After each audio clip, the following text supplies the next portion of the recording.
A fourth objection.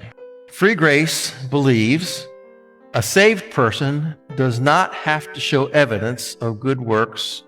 And they usually, so I inserted it, they usually insert James 2:14 through 26 there, that faith without works is dead. So they say that we're misunderstanding that passage, or not appreciating that passage. So a saved person doesn't have to show evidence of good works. Now, my first answer to this is, well, who says that? Do you say that? You can be saved and not show. We don't deal with the issue sometimes about good works, but I don't tell people you don't have, look, you can be saved and you don't have to do anything. I don't tell, that's not my gospel. So who exactly is saying that? They're kind of creating this straw man. We don't say that. There's a quote there from John MacArthur. Not all faith is redemptive. James 2:14 through 26 says, faith without works is dead and cannot save. Yet some in contemporary evangelicalism, that again is free grace he's talking about, refuse to allow for any kind of relationship between faith and works. And that's from the gospel according to Jesus. We refuse to allow any kind of relationship between faith and works. John MacArthur loves to set up these straw men and then torch them so easily. That's kind of his technique. Who teaches that? And does anybody here refuse to see a relationship between faith and good works? We can read Hebrews 11. By faith, Abraham obeyed. That doesn't make faith and obedience the same thing, but it does tell us that there's a relationship between faith and obedience. When we believe in something, we usually act on it, right? So there is a relationship between faith and obedience. Now, good works can be evidence, but not proof of salvation. Good works are important in the Christian life. I personally believe everyone who believes has good works. I personally believe that. I can't prove it, though. How do you prove that? I can't prove that. I can't live with somebody 24/7 and see what they're doing, what they're not. Good works also includes what you're not doing, right?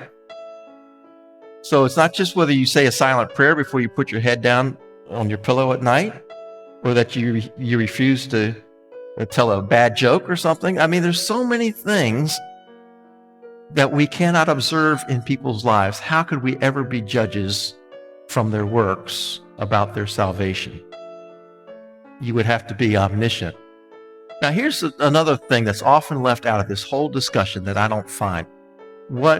How do you define a good work anyway?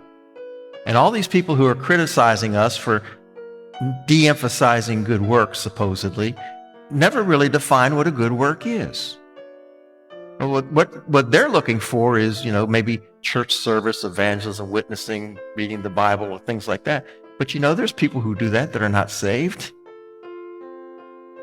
I know, I'm thinking of a man right now. He was a pastor of a Baptist church in Zambia, and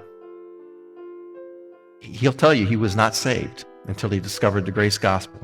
And now I'm training his pastors for him online. So how do you know what a good work is? Well, my definition, I came to a little definition that completely removes it from the realm of the flesh. Obedience to God that glorifies him by doing his will and his power. I think we're safe with that definition of good works. Obedience to God that glorifies him by doing his will in his power. That's a good work. That removes our selfish motives. It removes our fleshly power and strength. It removes its obedience to God. According to his will, according to his power, it glorifies him, not us. How many people are doing good works to prove that they're saved or to glorify themselves? How many submit to legalism and the works of legalism out of a spirit of pride or fleshly pride? So good works can be evidence, but not proof of salvation. I think we do admit that good works can be evidence. We can look at somebody's life and we can make a fair judgment of that person looks like a Christian. Maybe they are a Christian. Maybe they must be a Christian. But we can't really know. Even if we hear their testimony, sometimes we can't know. But I think that's what you really need to do is hear their testimony. And how many works, how long, how often, and how long? That's a good question to ask them. How many works do you need to see? Much less know the motives for those works. How often do you need to see them? How long do they need to last? Those are questions that cannot be answered. And they can't quantify the good works. So how can we ever prove salvation by it? And then, of course, you need to deal with James chapter 2, 14 through 26, that faith without works is dead. Now, I don't have time to go into the passage here. I've got stuff in my books and grace notes and online, and everybody here's, a lot of these guys have written about it very well. So you can get some answers for it. The key thing, though, in that passage, I think, is defining what salvation is. And if you can help them see what they're being saved from, then you have a good answer to their objection. And I think the main thing the traditional interpretation is you're being saved from hell. How can faith without works save you from hell? But James isn't talking about hell in the context of the passage. And I don't have time to go, when I don't have time to go into a lengthy explanation of it, here's what I do. I abbreviate it. I say, look, let's look at it in context. The passage before it in James chapter 2, verses 12 through 13 is talking about being merciful, and those who don't show mercy will be judged without mercy.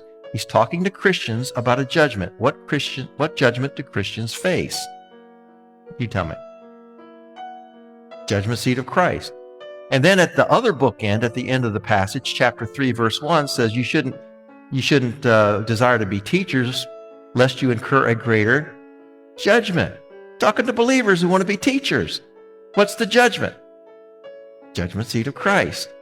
With that as bookends, he's talking in James 2, 14 through 26. If you don't clothe the naked and feed the hungry, your faith is useless. And it's not going to save you from what?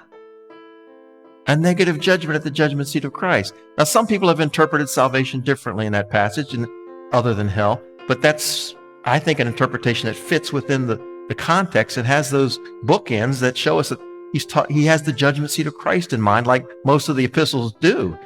The judgment seat of Christ is everywhere when you start looking for it. So that's my shortcut to answering that. And that's a doctrine that I think a lot of our critics don't really understand or appreciate. They rush to hell instead of stopping to think about the judgment that Christians face in the judgment seat of Christ.